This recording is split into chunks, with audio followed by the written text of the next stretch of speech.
Groom overhears bride's confession to her friends. His revenge will shock you.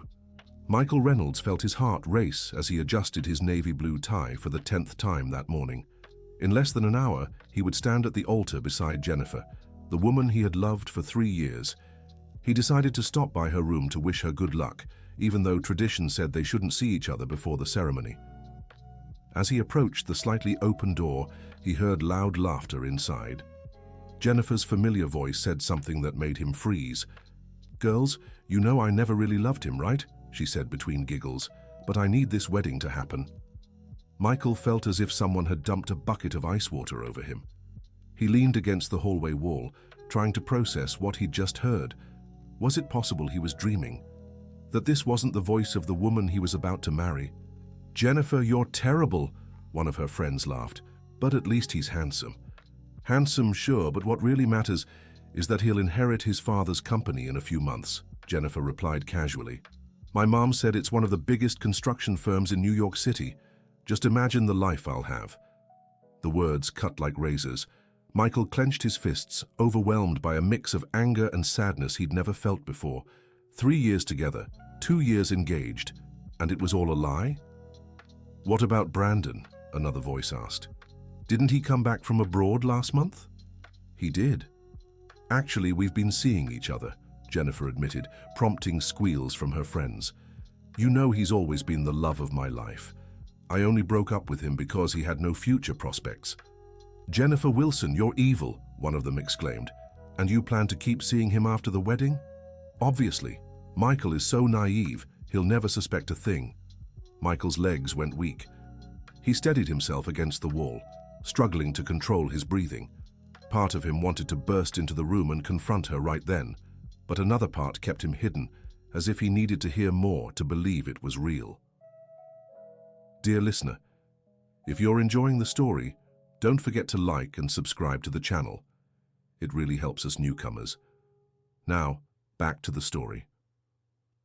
"Girls, just promise me one thing," Jennifer continued.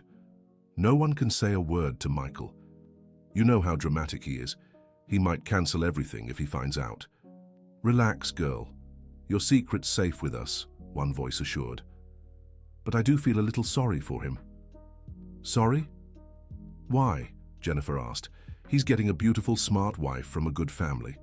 And I won't be a bad wife. I'll play my part. Attend social events, give him children. It's a fair deal." A deal. The word echoed in Michael's mind like a funeral bell. Everything he thought was true, love was just a transaction to her. He remembered all the moments he'd cherished, their first kiss on the Upper East Side beach, the proposal at the Statue of Liberty, the talks about the future they'd build together. "What if he finds out about Brandon?" one friend pressed. "He won't. Brandon's staying at that discreet hotel in Soho. We meet there twice a week. Michael thinks I'm taking cooking classes." Jennifer laughed. Cooking classes. Michael remembered how proud he'd been when she said she wanted to learn to cook to be a better wife. He'd even bought her recipe books. "You should see how Brandon gets when I mention the wedding," Jennifer went on. "He gets jealous, says he loves me, but he could never give me financial security. Now that I'm about to become rich, he shows up wanting to get back together. And you? Do you still love him?" asked a younger voice. "Love is a strong word. Let's just say he stirs things in me that Michael never could," Jennifer replied slyly. "But love doesn't pay the bills or buy an apartment in Beverly Hills." Michael closed his eyes, feeling nausea rise in his throat. How had he been so blind? How had he not realized he was being used? He thought of all the times Jennifer had suggested expensive restaurants for dinner, the excessive shopping she did, always justifying that a future businessman's wife needed to dress well. "Girls, let's finish getting me ready. The wedding is in 40 minutes, Jennifer said. "Jennifer, are you sure you're doing the right thing?" asked a more mature voice, which Michael recognized as her older cousins. "Michael seems like a good man." "Rebecca, you're getting old and sentimental," Jennifer shot back. "The world isn't a fairy tale. I need to secure my future. Beauty doesn't last forever, and I'm already 28. "But what if you fall in love with him over time?"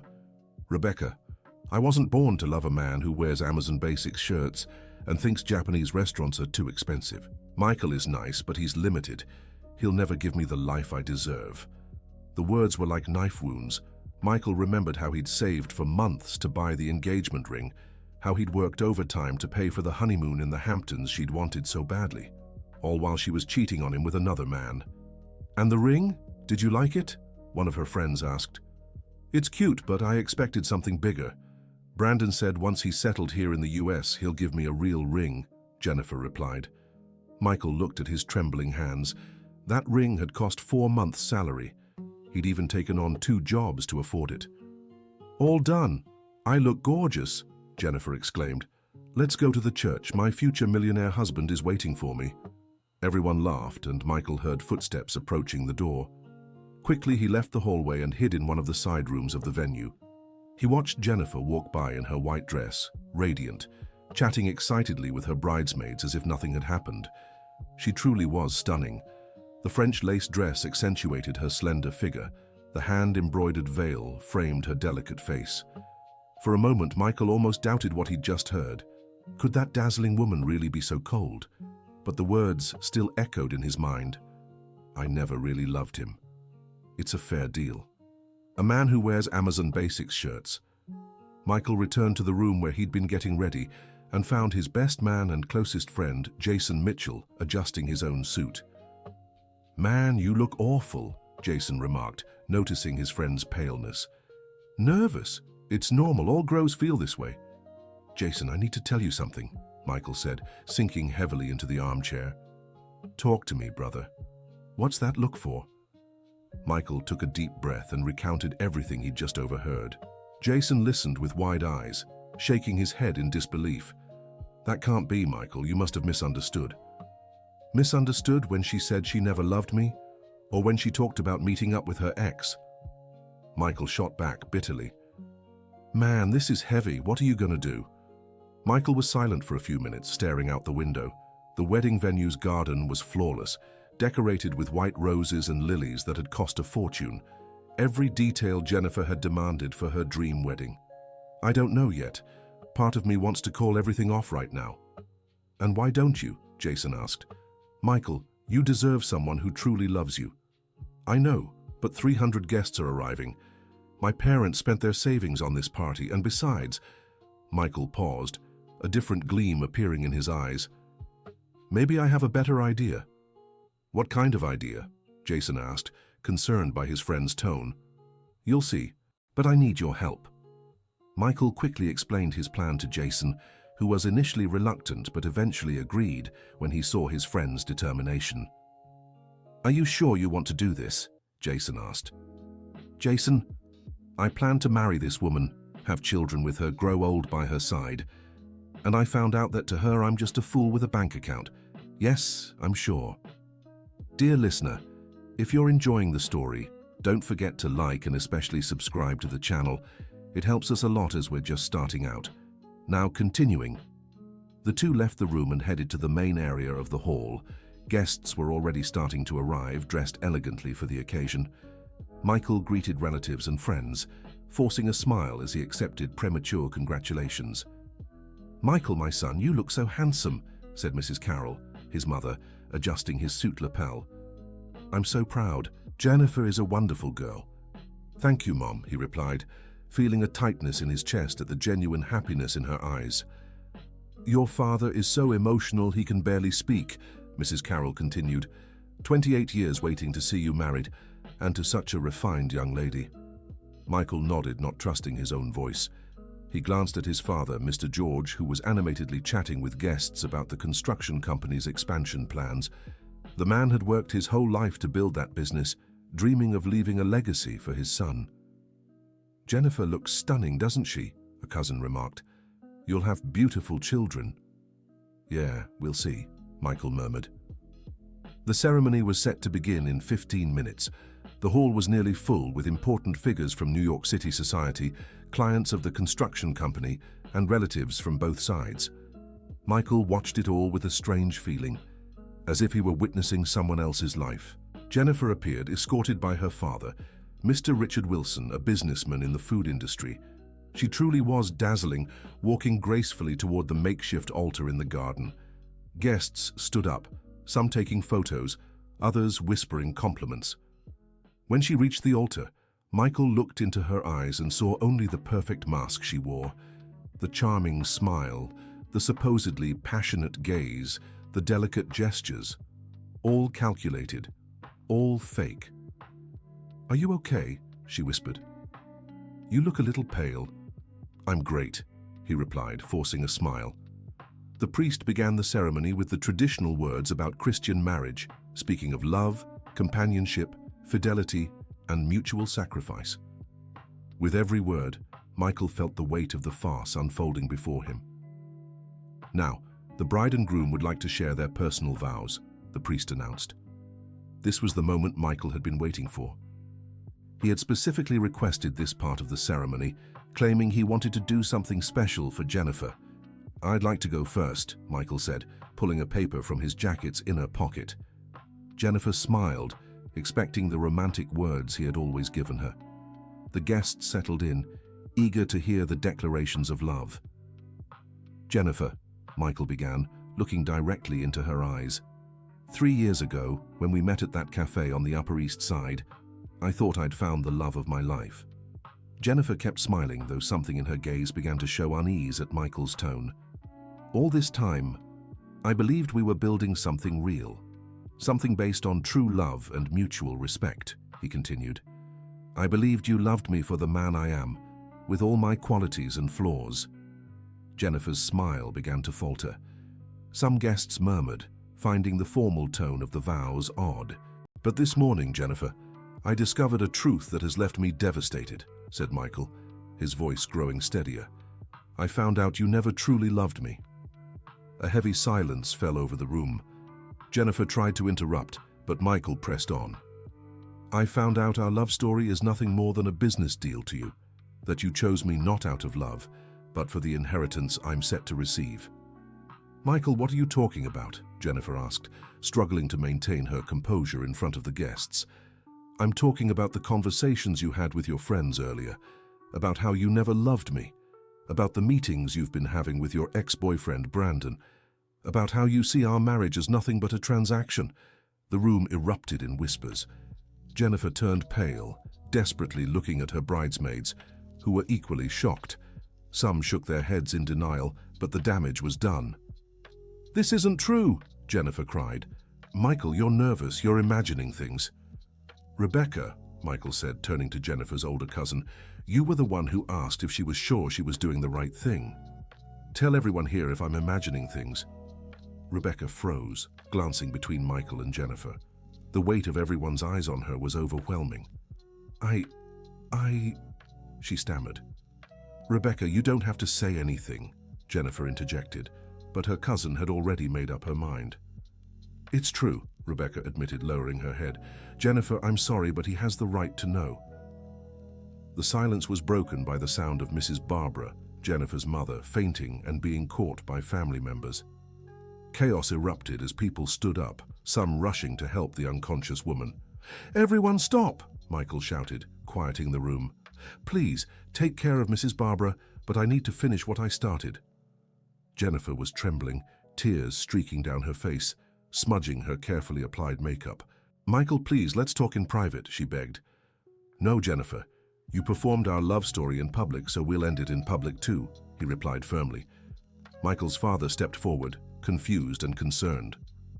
"Son, what's going on here?" "Dad, I found out the woman I was about to marry doesn't love me. She only agreed to marry me because of the company's inheritance."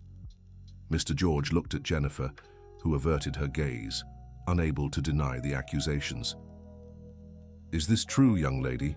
he asked, his voice trembling. Jennifer couldn't answer. She just cried, searching for a way out of the situation.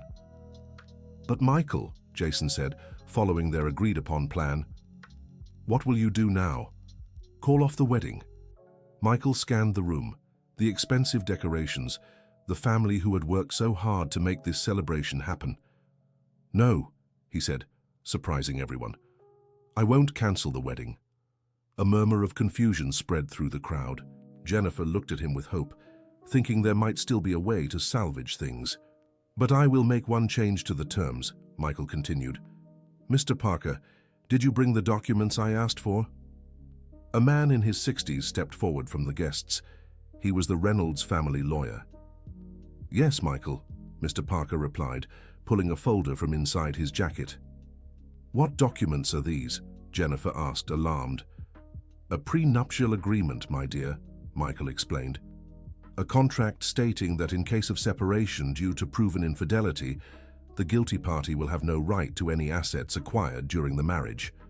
But that's absurd, protested Jennifer. We never talked about a prenuptial agreement. No, we didn't, but circumstances have changed, haven't they? Said Michael calmly.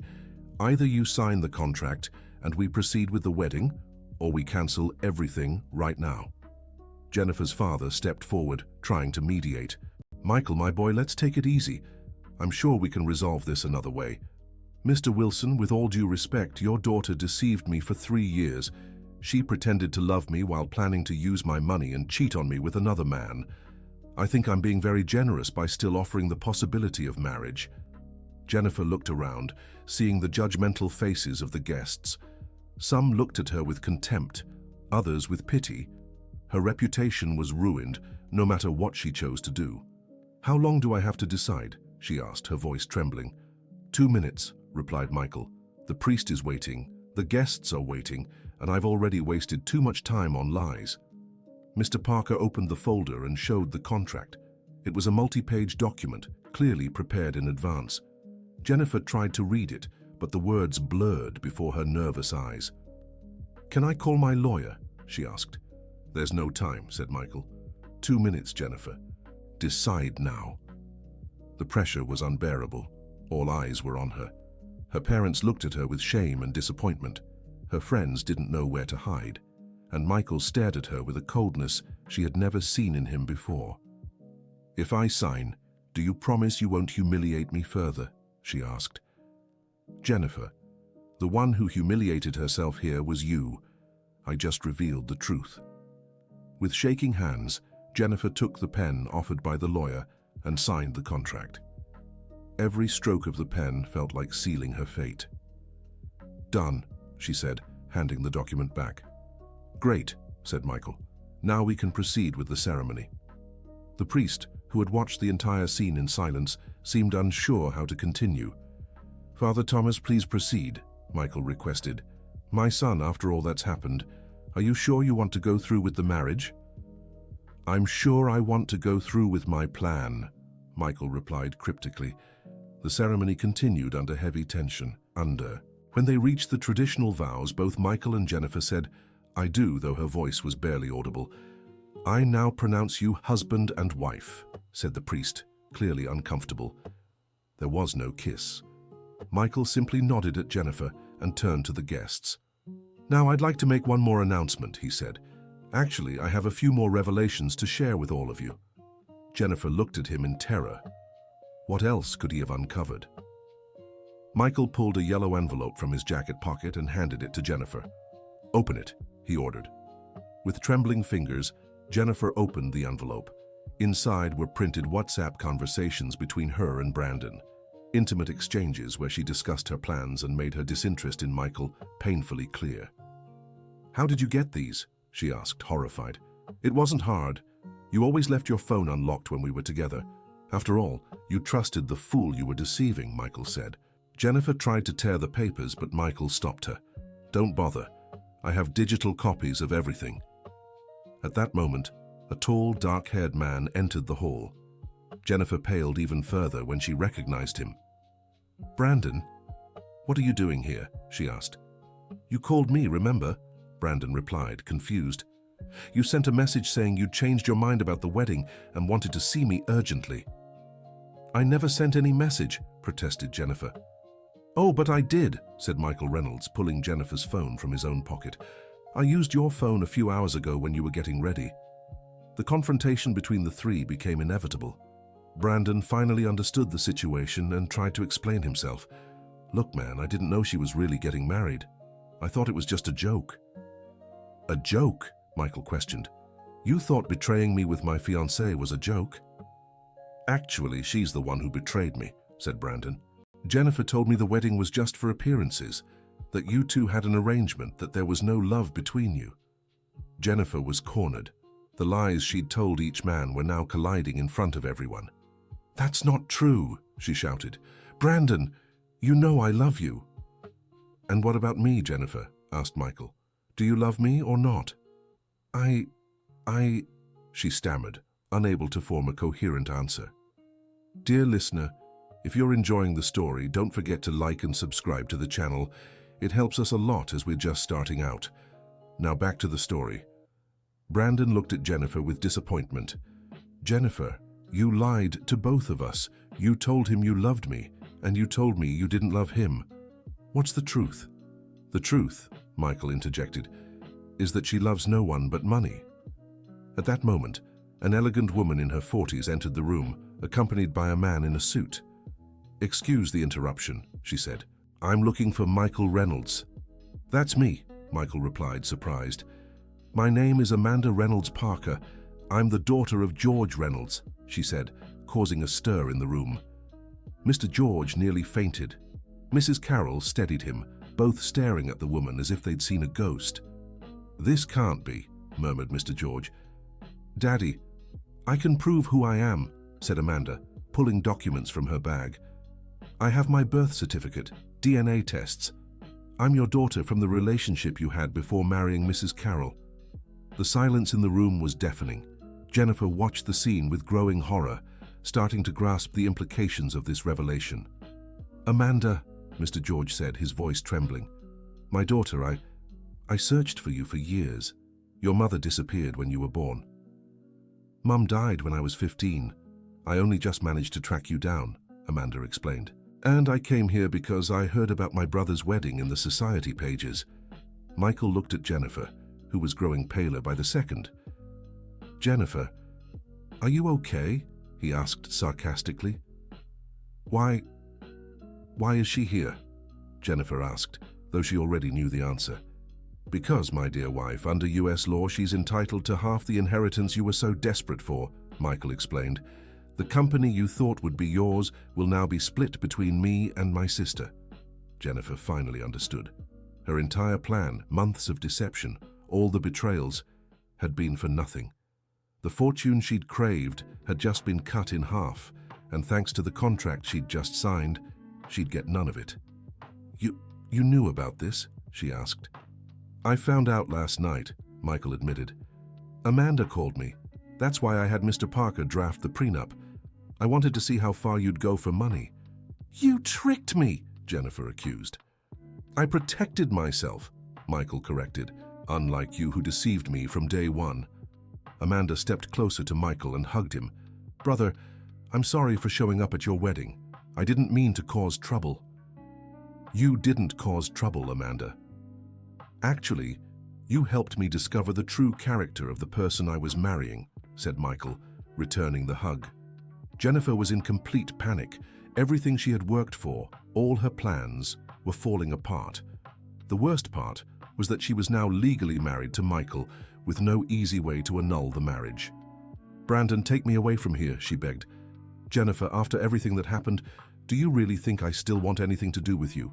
Brandon asked. "You lied to me too. You said he was a bad man, that he didn't make you happy. But the problem wasn't him, it was you." Brandon turned to Michael. "Man, I'm sorry for all this mess. I really thought you two had issues. She was very convincing." "I understand," said Michael. "She fooled us both." Brandon left the hall, leaving Jennifer even more isolated. She looked around and saw only disapproving faces.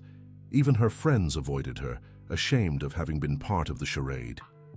"Michael," said Mrs. Carroll, approaching her son, "what are you going to do now?" "Mom, I'm going to file for an annulment. A marriage based on bad faith can be annulled." "But what about the party?" she asked, glancing at all the guests. Michael looked around. Hundreds of elegantly dressed people, expensive food already prepared, a hired band, impeccable decorations, all paid for with money his family had saved for months. "You know what?" he said, climbing onto a chair to stand taller. "Everyone, I know you came here for a wedding celebration, and a celebration is what we're going to have." The guests exchanged confused glances. But instead of celebrating a fake union, let's celebrate the discovery of the truth, Michael continued. Let's celebrate the fact that I escaped a disastrous marriage. A few guests began to clap hesitantly. Jason was the first to shout, "Hooray!" and soon others joined in. And let's also celebrate the fact that I found a sister, Michael said, pulling Amanda close. Amanda Reynolds Parker, this is my family and my friends. The mood in the hall began to shift. The tension gave way to relief and even joy. People started approaching Amanda to greet her. Jennifer, realizing she was being completely ignored, tried to hide in a corner of the hall, but there was no escape. Every time someone looked at her, they turned away in disdain or pity. Jennifer, said her mother, Mrs. Barbara, who had recovered from fainting. Let's go, you've humiliated yourself enough. Mom, I can explain everything, Jennifer tried. Explain what? That my daughter is a liar and a gold digger? Mrs. Barbara said, tears in her eyes. Jennifer, how could you do this? Mom, I just wanted to secure my future. You always told me to marry well. Marrying well means finding a good man who loves you and whom you love too. It doesn't mean deceiving and lying for money, her mother scolded. Meanwhile, Michael was talking to Amanda about their lives. Tell me about yourself, sis. Where did you grow up? What do you do? I grew up in Illinois with my mom.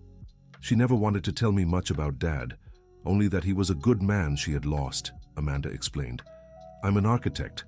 I work on residential projects. An architect? What a coincidence. Our company builds high-end homes. Would you like to see the projects we've developed?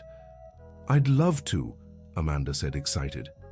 Mr. George approached his two children, still in shock from the revelation. Amanda, my dear, I searched for your mother for years. When I found out she was pregnant, she disappeared. I was young, had no money, and I think she was afraid of the uncertain future I could offer. Dad, Mum never spoke badly of you. She said you were too young, and that she didn't want to interfere with your dreams, Amanda said, touching her father's arm. What dreams could be more important than my daughter? Mr. George asked, emotional. The party continued, but now with a completely different tone. People talked about the unusual situation, some admiring Michael's courage, others commenting on Jennifer's coldness. The DJ, following the instructions Michael had given earlier, started playing an upbeat song. Soon, some people began dancing, turning what was supposed to be a wedding reception into a peculiar celebration. Jennifer tried to approach Michael one last time. Michael, please, can we talk in private? We have nothing to talk about, Jennifer, he replied, without stopping to greet the guests. But we're married now, legally married. Not for long. Like I said, I'll file for an annulment on grounds of bad faith. Mr. Parker is already handling the paperwork. What if I don't agree to the annulment? Jennifer, you signed a prenup. There's proof of your infidelity. Any judge would annul this marriage. You have no choice. Michael, I can change. I can learn to truly love you. Michael looked at her with a mix of pity and resolve. Jennifer, you don't love anyone but yourself. You need therapy, not a husband to fund your shopping. You can't leave me like this. My reputation is ruined. You ruined your own reputation. I just revealed who you really are. Jennifer finally understood there was no turning back.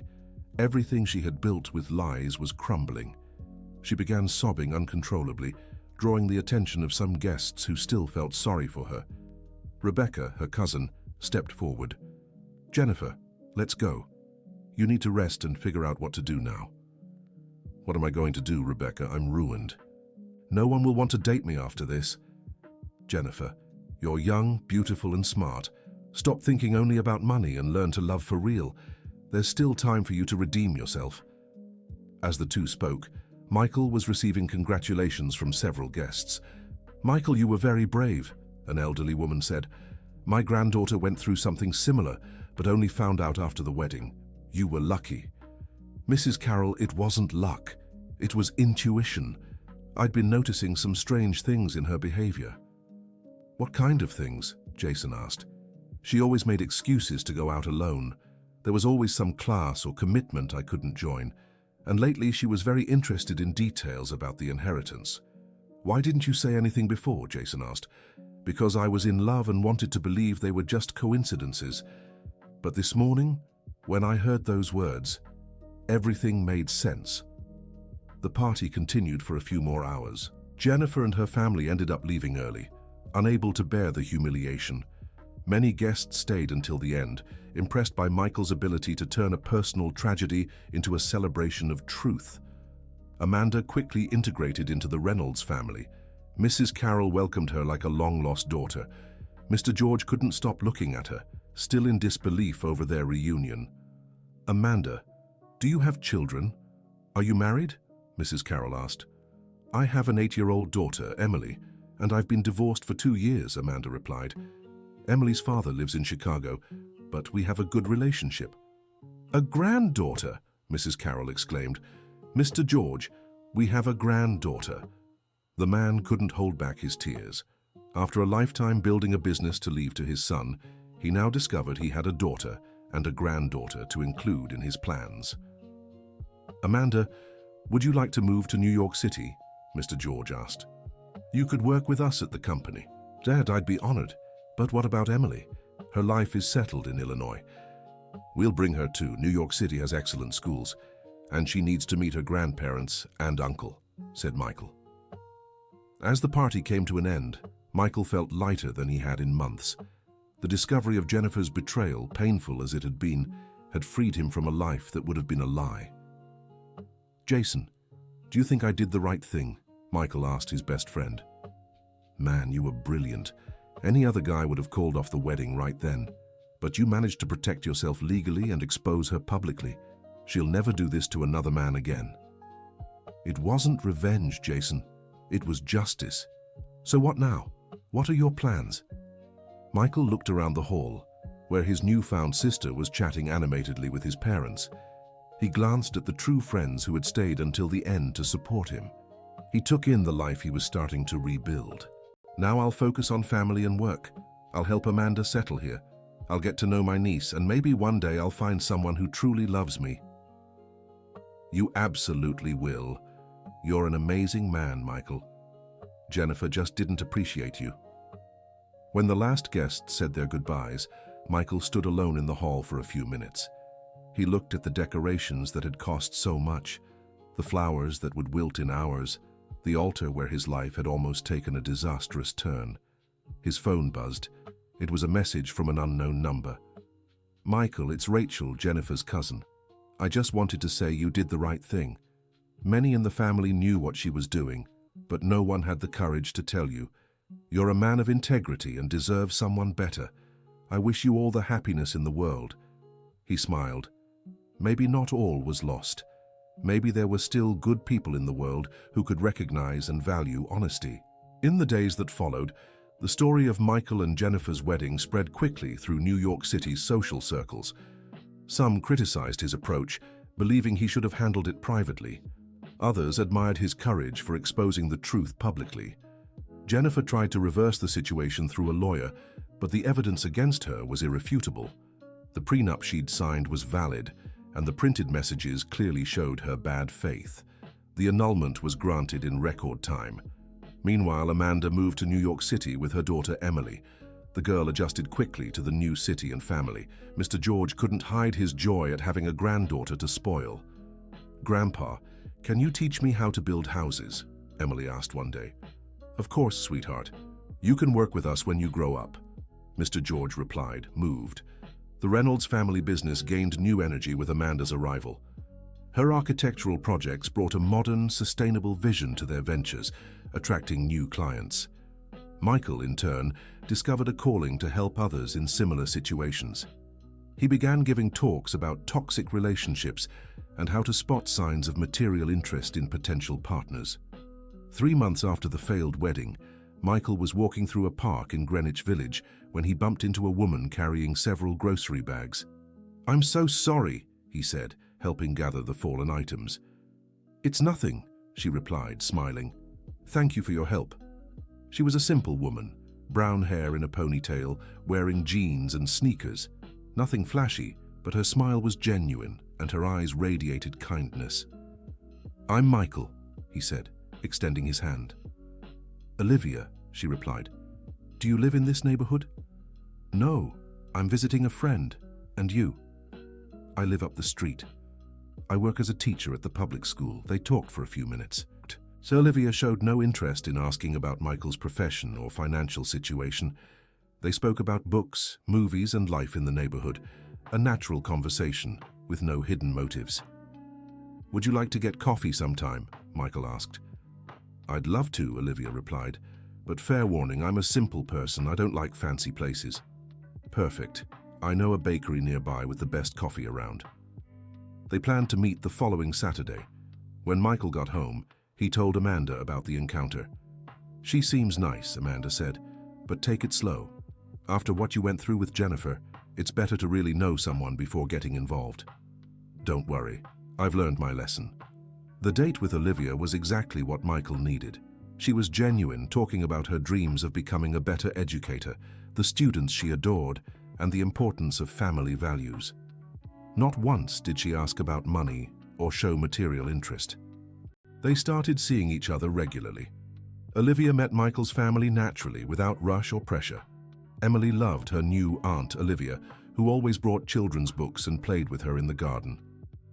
"Michael, this Olivia is completely different from Jennifer," Mrs. Carroll remarked. "She looks at you with real love." "Yeah, Mum. And the best part is, I feel something real for her too." 6 months after their chance meeting in the park, Michael and Olivia were in a serious relationship. She knew the whole story of his failed marriage and admired the courage he'd shown in facing it. "Aren't you embarrassed to date someone who went through such an awkward situation?" Michael asked one day. "Michael, you were the victim of a scam. There's nothing embarrassing about being deceived by someone you trusted. What would have been embarrassing is if you'd stayed in the marriage knowing the truth." That answer confirmed for Michael that he'd found the right person.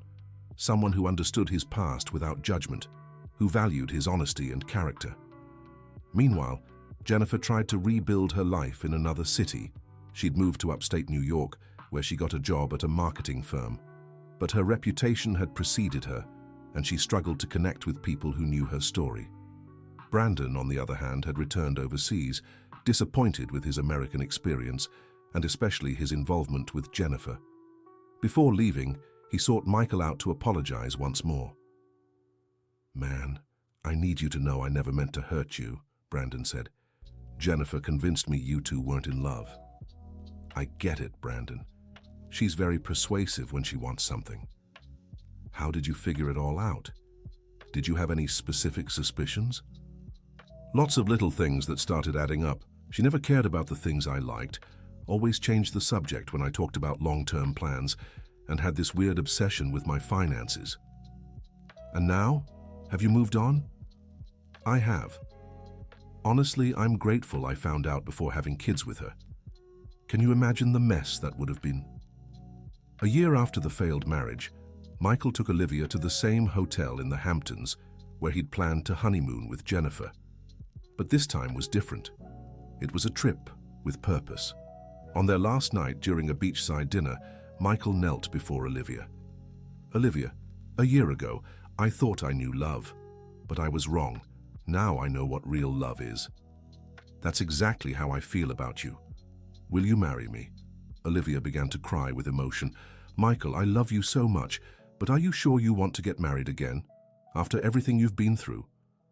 "I'm sure I want to marry you. What I had before wasn't a marriage. It was a farce. Now I want a real marriage." "Then yes, I accept."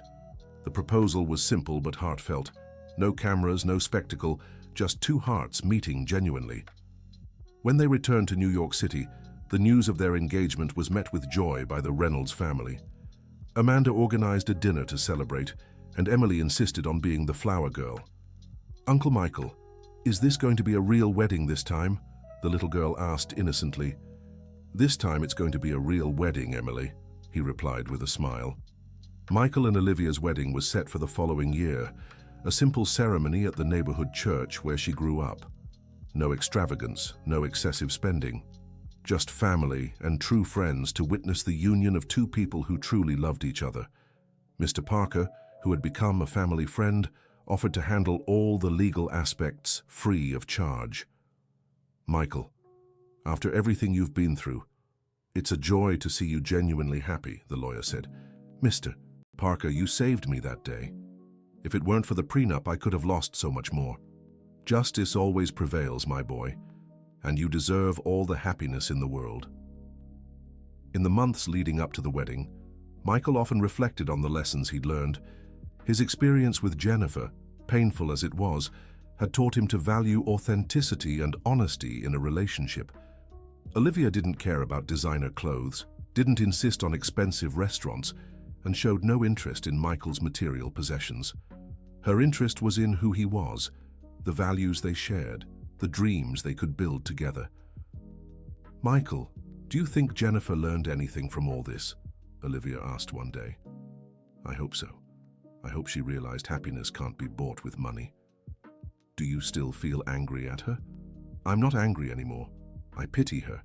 She lost the chance to know real love because she was blinded by money. As the wedding day approached, Michael was genuinely happy. No anxiety, no doubts, just the certainty that he was making the right choice with the right person. The night before the wedding, Jason organized a simple bachelor party, just a few close friends, a barbecue at home, and conversations about life and the future. Michael, you're completely different from how you were before marrying Jennifer, Jason observed. How so? Back then, you were nervous, anxious, like you knew something was wrong but couldn't put your finger on it. Now you're calm, happy, at peace. Because now I know it's real with Jennifer. Deep down, I always felt something was forced, like it didn't fit. And Olivia. Olivia is natural. With her, I can be myself. No pretending, no need to impress. On the wedding day, Michael woke up early and serene. No rush, no nerves, just the joy of knowing that in a few hours, he'd be married to the woman he truly loved. The ceremony was simple and moving. Olivia looked beautiful in a modest lace dress, free of excess or showiness. When they exchanged vows, the words came from the heart. No scripts, no performances. Olivia, you taught me that real love exists. I promise to love, respect, and protect you every day of my life, Michael said, tears in his eyes. Michael, you showed me there are still honest, good men in this world.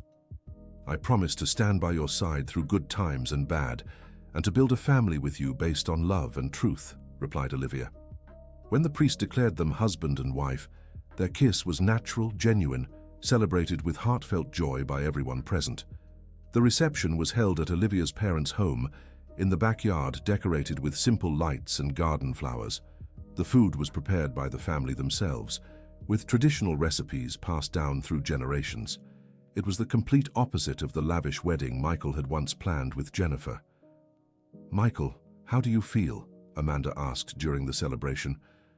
I feel whole, sis. For the first time in my life, I truly feel complete. Olivia is special. Emily already considers her part of the family.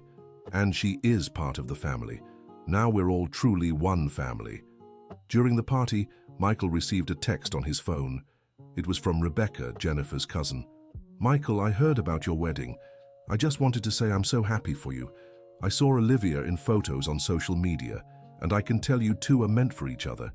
Jennifer tried to come to the wedding to apologize, but I convinced her it was better to leave you in peace. I hope you both have a wonderful life together. Michael showed the message to Olivia, who read it calmly. She wanted to come here, Olivia asked. Seems like it, but I don't care anymore. That chapter of my life is closed. Are you sure? If she ever shows up wanting to talk, would you speak to her? Olivia, I chose you. I chose our life together. The past is the past. Their honeymoon was at a simple inn on the beach in Key West, Florida. No five-star hotels or luxury suites, just a cozy place where they could enjoy each other's company. Michael, do you miss your old social life? The parties? The events? Olivia asked as they walked along the beach. Olivia, I realized that life was empty. It was all for show. I'd take a simple life with you 1,000 times over a life of luxury alone. And if one day our financial situation improves a lot, do you think that could change our relationship? Olivia, money doesn't change who a person is. It only reveals who they've always been. And I know who you are. I know who I am. Nothing will change that. When they returned from their honeymoon, they settled into a new routine.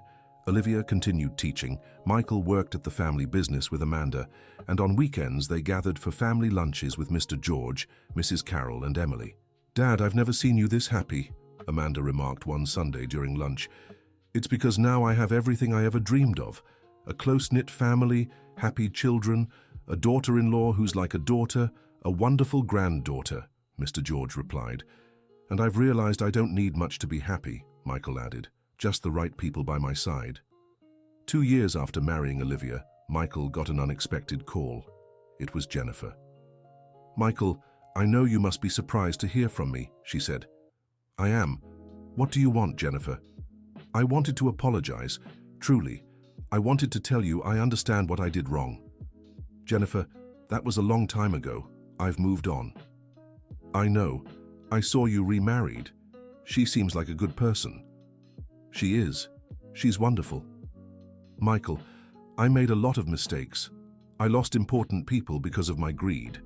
Now I'm in therapy, trying to understand why I acted that way." "I'm glad you're trying to better yourself. Can you forgive me?" Michael looked at Olivia, who was in the kitchen preparing dinner, humming softly. He looked at the life he had built, the happiness he had found. "Jennifer, I forgave you a long time ago. Holding on to resentment would only hurt me." "Thank you, Michael. You've always been a good man. I was the one who didn't know how to appreciate. Jennifer, I sincerely hope you find happiness, but true happiness, based on love and not money. I'm trying. It's hard, but I'm trying." When the call ended, Olivia approached Michael. "Was that her?" she asked, without jealousy or concern. "It was. She wanted to apologize." "And how do you feel?" "At peace. Completely at peace." "Do you think she's changed?" "I don't know, but I hope so. Everyone deserves a second chance." 3 years after their second marriage, Olivia became pregnant. The news was celebrated by the entire Reynolds family. Emily was thrilled at the idea of having a little cousin. "Uncle Michael, you're going to be a real dad," the girl exclaimed. "Yes, Emily, and you'll be the big cousin. I'll teach the baby everything. How to play, read, draw." Mrs. Carroll couldn't contain her joy. After years of dreaming about grandchildren, she would now have 2. "Olivia, my dear, you've brought so much happiness to our family," her mother-in-law said. "Mrs. Carroll, you're the ones who welcomed me as if I'd always been part of this family." The pregnancy went smoothly. Michael attended every appointment, read parenting books, and prepared the nursery with Olivia. It was all so different from what he'd imagined with Jennifer. "Michael, do you think you'll be a good father?" Olivia asked one evening. "I'll try to be the best father I can. I want to give our child everything my parents gave me: love, values, example. Our son will be so lucky to have you as his dad."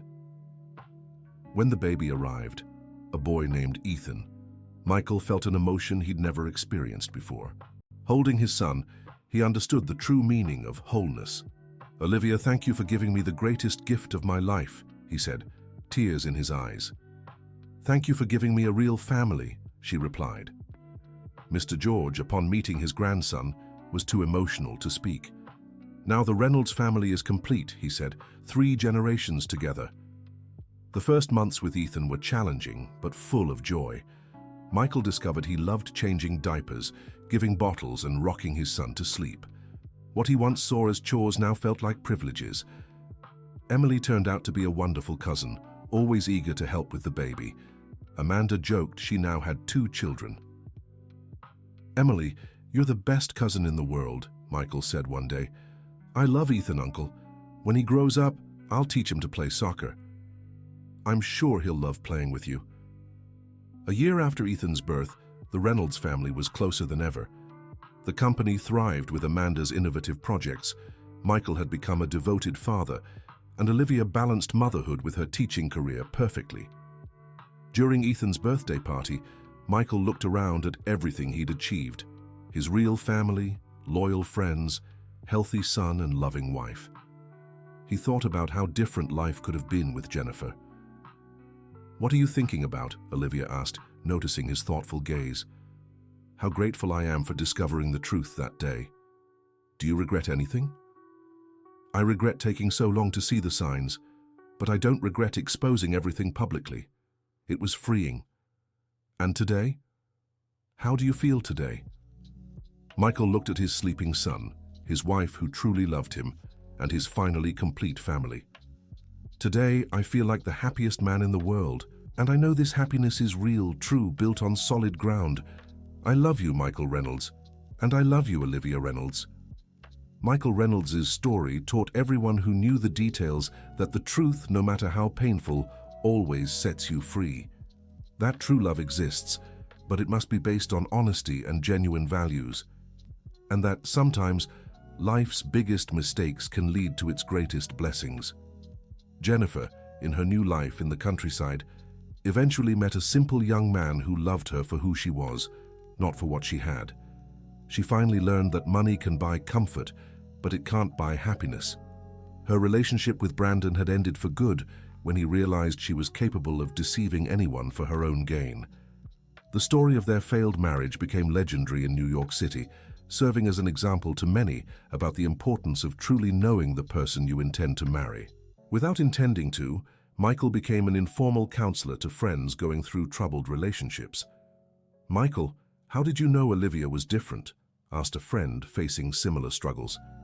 "It's simple. With Jennifer, I always felt like I had to impress her, like I had to be more than I was. With Olivia, I can be exactly who I am." "But how can you be sure you're not being fooled again?" "By watching actions, not just words. Olivia shows love through simple gestures, not material demands." 5 years after that failed marriage that shocked New York society, Michael had become a completely fulfilled man. His family's business thrived, his family was united, his marriage was solid, and his son was growing up healthy and happy. One Sunday morning, as he had breakfast with his family, Michael received surprising news. Jason called to say Jennifer had remarried, this time to a simple man from the countryside, and seemed genuinely happy. "She found someone?" Olivia asked. "Looks like it. And from what Jason said, she's working, contributing to household expenses, living a normal life. I'm happy for her. Everyone deserves a second chance." "You're amazing, Olivia. You hold no grudges." "Life's too short for bitterness. Besides, if she hadn't done what she did, you wouldn't be here with me today."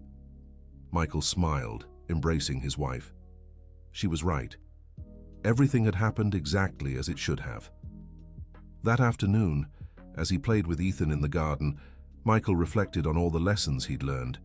The importance of trusting his instincts, valuing honesty, and not being swayed by appearances or superficial charm.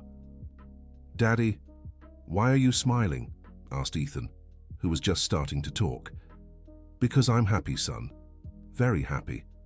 "I'm happy too, Daddy." "And we'll be happy forever, Ethan. Because our family is built on true love." Emily came running over. "Uncle Michael, want to play ball?" "Of course, Emily. Let's teach Ethan too." As they played in the garden, Olivia watched from the kitchen window, smiling. Amanda walked up beside her.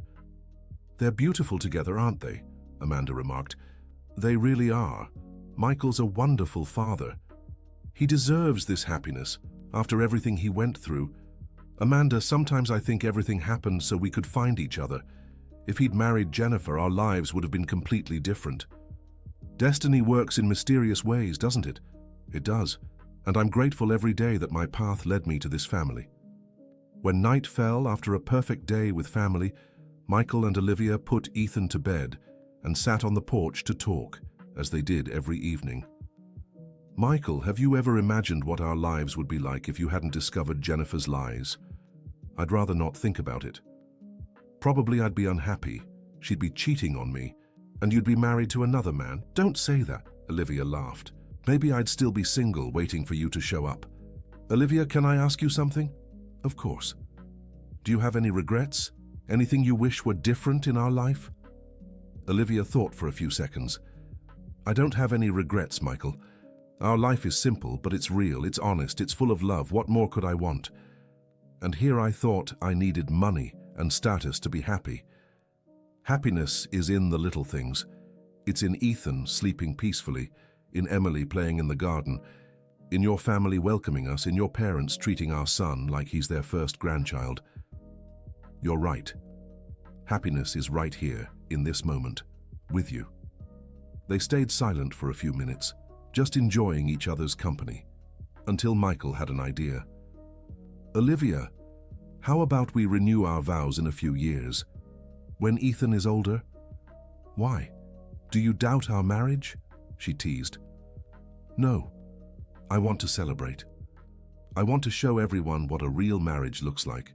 Michael Reynolds, you're impossible. But yes, I'd love to renew our vows. The end of the story. And so ends the story of Michael, who discovered that sometimes life's greatest disappointments can lead to its greatest joys, that the truth, even when painful, always sets you free, and that true love is worth more than all the money in the world. Now tell us, what did you think of Michael's decision? Would you do the same in his place? Share your honest thoughts in the comments. Do you believe he made the right choice by exposing everything publicly? We'd love to hear your opinion. Thank you so much for joining us. Don't forget to like and, most importantly, subscribe to the channel so you don't miss other heartwarming stories.